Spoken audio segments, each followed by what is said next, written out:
बिहार के परिणामों के बाद निश्चित तौर पर यह आत्ममंथन का दौर होना चाहिए विपक्ष के लिए और उसे यह भी सोचना पड़ेगा कि क्या इसी तरीके से चुनाव लड़ता रहेगा विपक्ष और हर बार जादुई आंकड़े, डिजाइनर आंकड़े वो ज्ञानेशादेश बनकर आते रहेंगे और विपक्ष सर झुकाकर उसे स्वीकार करता रहेगा।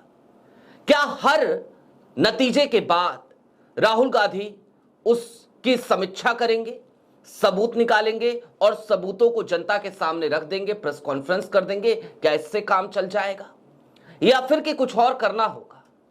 और इन्हीं सबके बीच देश के राष्ट्रपिता यानी कि बापू महात्मा गांधी, उनके वंशज ने, उनके पोते ने सत्याग्रह का ऐलान किया, आह्वान किया। अब सवाल यह है कि क्या वाकई में आज की तारीख में महात्मा गांधी के पोते ने भगत सिंह और गांधी की जब बात कर ही दी है, जब इस बात का जिक्र कर ही दिया है कि अब कोई रास्ता नहीं बचा, तो क्या उस तरफ बढ़ेगा क्या विपक्ष? सारी बातें जरा विस्तार से। नमस्कार, मैं स्वप्निल और आप मुद्दा देख रहे हैं। दोस्तों, आगे बढ़ें उससे पहले छोटी सी अपील। मुद्दा इन दिनों एक गंभीर आर्थिक संकट से जूझ रहा है। एक तरफ हमारे मेन बैंक अकाउंट्स फ्रीज चल रहे हैं, तो दूसरी तरफ हमारे 2.5 साल पुराने चैनल को हमसे लंबे समय तक छीन कर रखा गया था, जिसकी वजह से मुद्दा के रेवेन्यू पर बहुत बुरा असर पड़ा है। ऐसे में डे टू डे ऑपरेशंस में हमें काफी मुश्किलों का सामना हर दिन करना पड़ रहा है। लिहाजा यदि आप चाहें, यदि आप सक्षम हो, तो मुद्दा की छोटी छोटी मदद आज की तारीख में जरूर कीजिएगा। इसके लिए आप स्क्रीन पर दिख रहे QR कोड या फिर के नीचे दिख रहे UPI नंबर का इस्तेमाल कर सकते हैं। अब आगे बढ़ते हैं। क्या कहा है महात्मा गांधी के पोते ने? सबसे पहले जरा वही आपको दिखा देते हैं। तुषार गांधी, तुषार सीधे तौर पर लिखते हैं, after the fraud in Bihar the only option left to rescue Bharat, that is India, by Kranti Satyagraha on the roads, we must utilize the Bhagat Singh Bapu method to save our constitutional democracy. इनकलाब जिंदाबाद। जैसे ही तुषार गांधी ने महात्मा गांधी के साथ साथ भगत सिंह का जिक्र किया, तो उसके बाद जो इकोसिस्टम है भारतीय जनता पार्टी का, वो अलग लेवल पर हमले करने लगा। भक्त शिरोमणि अजीत भारती हो या फिर कि कोई भी, जो लोग देश के मुख्य न्यायाधीश यानी कि BR गवई पर जूता फेंकने की कोशिश को जस्टिफाई करने में लगे थे, वो आज की तारीख में एक अहिंसक आंदोलन का जिक्र करने वाले तुषार गांधी पर हमले कर रहे हैं। भगत सिंह का जिक्र और भगत सिंह के जिक्र से हिंसा को जोड़कर देख रहे हैं। मैं दो बातें बहुत क्लियरली कहना चाहता हूं। भगत सिंह क्रांति के प्रतीक हैं, हिंसा के प्रतीक नहीं। और इस बात को समझना हो तो इस तरीके से समझिएगा कि भगत सिंह ने क्रांति की एक नई परिभाषा लिख डाली थी। उन्होंने खाली पड़ी जगह पर बम फेंके और उसके बाद खुद को गिरफ्तार करा लिया। सीनेट में यह बमबारी कम इंटेंसिव के बम की इसलिए की गई थी ताकि पूरे देश को एक मैसेज मिले, एक क्रांति का आह्वान हो। भगत सिंह ने वही किया था, इससे ज्यादा नहीं कुछ। कुल मिलाकर वो हिंसा को बढ़ावा नहीं दे रहे थे, वो एक अहिंसक आंदोलन को ही आगे बढ़ाने की कवायद में लगे थे और भगत सिंह ने वही रास्ता चुना था, लेकिन उनको हिंसा से जोड़ दिया गया। अफसोस इस बात का है कि आज जब तुषार गांधी ने यह बात कही, तो फिर भगत सिंह के उस मेथड को डिकोड करने की बजाय यहां पर तुषार गांधी के इस आह्वान को हिंसा के साथ जोड़कर देखा जाने लगा। खैर, अब थोड़ा आगे बढ़ते हैं और कुछ और चीजों को समझने की कोशिश करते हैं। बिहार में नतीजे आए, निश्चित तौर पर विपक्ष की बहुत सारी खामियां रही, बहुत सारी गलतियां रही। उन गलतियों और खामियों को हम नहीं ढकेंगे, नहीं छिपाएंगे, खुलकर उस पर बात करेंगे, कर भी रहे हैं। लालू यादव के परिवार में जो अहंकार उस वक्त दिखा, उस अहंकार का जिक्र मैंने कई दफे आपसे किया तेजस्वी के अहंकार का जिक्र मैंने कई दफे आपसे किया। मैंने कई दफे कहा कि यह बिहार है और बिहार में तेजस्वी बार बार जब मैं की बात करते हैं कि तेजस्वी मुख्यमंत्री बनेगा, मैं मुख्यमंत्री बनूंगा, तेजस्वी सरकार आएगी, बिहार के लोग इस अहंकार को डाइजेस्ट नहीं कर सकते, किया भी नहीं। लेकिन ऐसा भी नहीं है कि यह पूरी तरीके से निष्पक्ष चुनाव था। निश्चित तौर पर ना तो लेवल प्लेइंग फील्ड थी, ना तो चुनाव निष्पक्ष था, और उसके बाद भी वोटों की धांधली हुई है या नहीं हुई है यह कहने की जरूरत नहीं है, ये नतीजे ही बताते हैं। मैं ये नहीं कहता कि 90% का strike rate Bharatiya Janata party का नहीं हो सकता, लेकिन आज की तारीख में 90% स्ट्राइक रेट वो चौंकाता जरूर है, कई सवाल जरूर खड़े करता है। धीरे धीरे पर्दे खुलेंगी, पर्दे उठेंगे और पता चलेगा कि इस बार वोट चोरी का कौन सा नायाब तरीका और तरीकेकार भारतीय जनता पार्टी ने अपनाया था। लेकिन सवाल अब इससे आगे का है जो तुषार गांधी कह रहे हैं। अभी बिहार में डिजाइनर नतीजे आए, ज्ञानेशादेश पढ़कर सुना दिया गया, एनडीए की सरकार की वापसी हो गई। फिर पश्चिम बंगाल में चुनाव हैं, तमिलनाडु में चुनाव हैं, उत्तर प्रदेश में 2027 में चुनाव हैं, केरल में चुनाव हैं। क्या नतीजे दर नतीजे इसी तरीके से चलता रहेगा? ज्ञानेशादेश आता रहेगा क्या? पश्चिम बंगाल में बिहार की जीत के तुरंत बाद भारतीय जनता पार्टी ने कह दिया कि next target is Bengal. Mamata Banerjee निश्चित तौर पर इस एक बात पर लड़ती हुई नजर आई। उन्होंने कहा यह बिहार नहीं बंगाल है। ये सारी बातें एक तरफ, लेकिन तब क्या हो जब नतीजे पहले से ही तैयार करके रख लिए जाएं और नतीजों वाले दिन वो नतीजे सुना दिए जाएं। कम से कम बिहार के चुनाव में तो इस बात की आशंका ज्यादा है।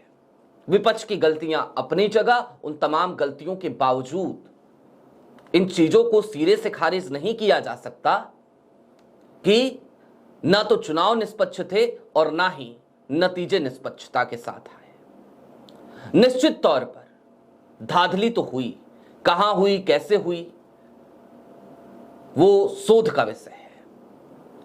लेकिन मैंने जब उस दिन नतीजे आ रहे थे तब न्यूज लॉन्चर की लाइव पर था और कांग्रेस के एक नेता हमारे साथ मौजूद थे। मैंने उनसे एक सवाल किया था। मैंने कहा था नतीजे आ गए, आपकी स्थिति वो दिख गई।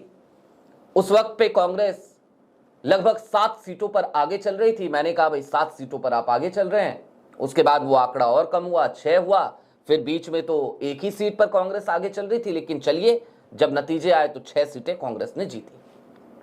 तो मैंने उनसे कहा था, मैंने उनसे पूछा था, मैंने कहा था कि भाई नतीजे आ जाएंगे, एनडीए की सरकार आ जाएगी, आप अपने अगले चुनाव में लग जाएंगे और फिर कुछ दिनों बाद राहुल गांधी एक प्रेस कॉन्फ्रेंस कर देंगे। हरियाणा के चुनावों के इतने दिनों के बाद एच फाइल्स आ गई, अब बी फाइल्स आप लेकर के आ जाओगे। लेकिन ये H file, B file, PB file, K file, T file आप लेके आते रहो। इससे क्या होगा? क्या इससे नतीजे बदल जाएंगे? क्या इससे आपके कार्यकर्ताओं को राहत मिल जाएगी? क्या वो कार्यकर्ता जो पूरे 5 साल आपके झंडे उठाता है विपक्ष में रहते हुए, आपके नेता तो फिर भी नेता होते हैं, नेता तो फिर भी बन जाते हैं, नेताओं को तो फिर भी उतनी दिक्कतें नहीं होती, लेकिन क्या कभी उन कार्यकर्ताओं के बारे में सोचा है किसी भी पार्टी ने, किसी भी पॉलिटिकल पार्टी ने?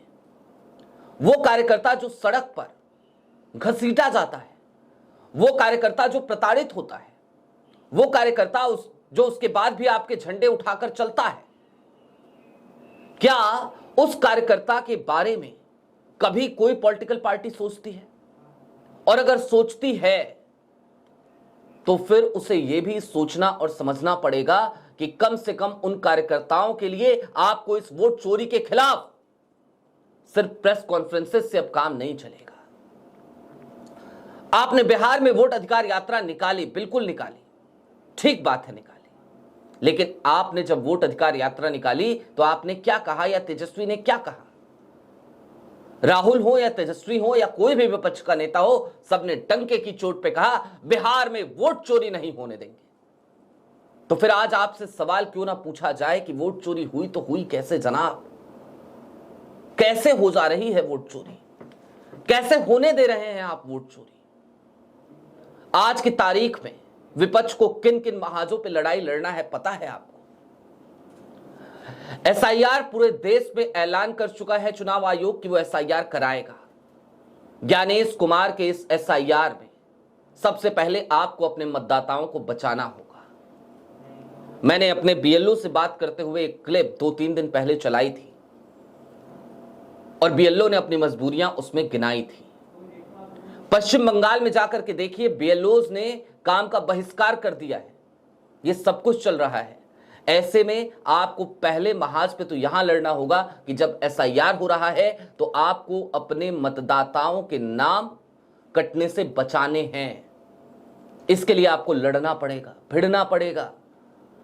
चुनाव के नजदीक आने से काम नहीं चलेगा कि चुनाव नजदीक आ गया चलो चुनाव प्रचार में लग जाओ ना। अब वो तरीका कारगर साबित नहीं होगा। सबसे पहले अपने मतदाताओं को बचाइए।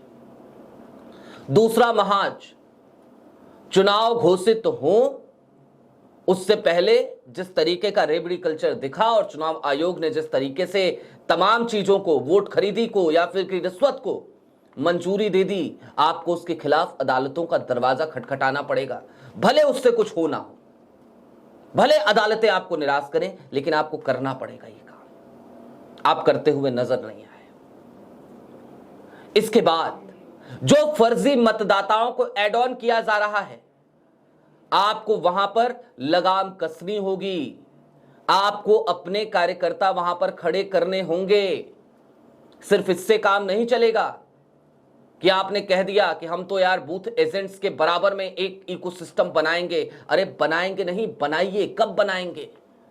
जब सिमट जाएंगे तब बनाएंगे। बनाइए।